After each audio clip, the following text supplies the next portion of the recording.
Bonjour tout le monde, j'espère que ça va bien. Le 2 octobre, eh bien, on monte une coche pour des histoires de peur. Ce soir, je vais vous raconter une histoire que pas mal tout le monde connaît. C'est celle de Marie. De Bloody Mary. Un couple, l'histoire commence en environ 1985, quand un couple du Nevada déménage à Québec. Ils arrivent à Québec, ils achètent une vieille maison en banlieue. Elle était un petit peu laissée à elle-même, mais ils voulaient la rénover. En plus, que le propriétaire leur a offert un prix excellent. Ils sont arrivés, et dès qu'ils ont entré, ils ont senti une lourdeur dans la maison. Une lourdeur. Leur petit enfant avait de la misère à respirer. Et il tomba par terre. Eh bien, ils l'emmenèrent à l'hôpital. Les médecins ont dit qu'il n'avait rien, qu'il était correct, que ce genre d'événement n'arrivait pas souvent. Mais ils ont posé une simple question. Quelle maison habitez-vous déjà? Et ils ont répondu 736 rue de la Marianne. Les médecins, qui avaient l'air rassurants, ont paru terrifiés, horrifiés. Mais le couple, qui n'avait plus les moyens de déménager, dut rester dans cette maison. Alors ils emménagèrent.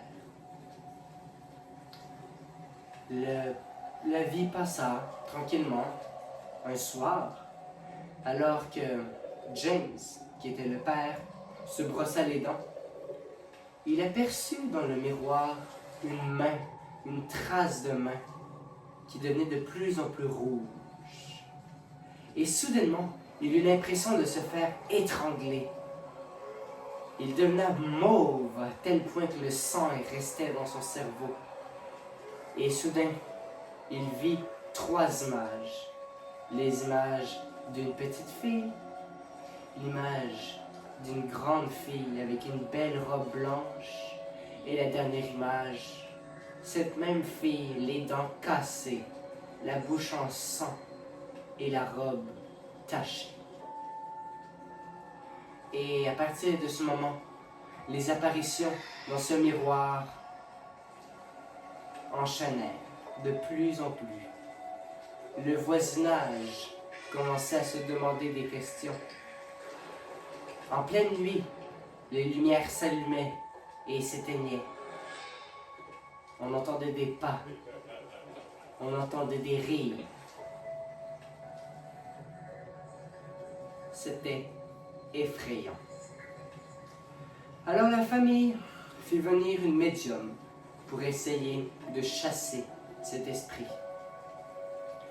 La médium posa une chandelle devant la vitre, devant le miroir.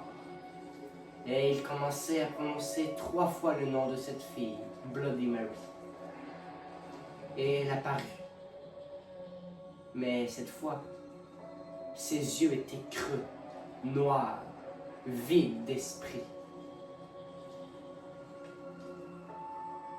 La médium n'a que fait empirer la situation.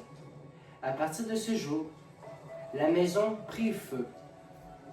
Et supposément, on n'entendit plus parler de ce couple. Cependant, Bloody Mary, elle, se cache dans tous les miroirs. Tous les miroirs. Il suffit simplement de poser une chandelle et de dire 3 fois son nom. Alors, c'est tout pour ce soir. J'espère que vous avez aimé l'histoire de Bloody Mary. Et on se retrouve demain, 3 octobre, pour une autre histoire. Bonne nuit.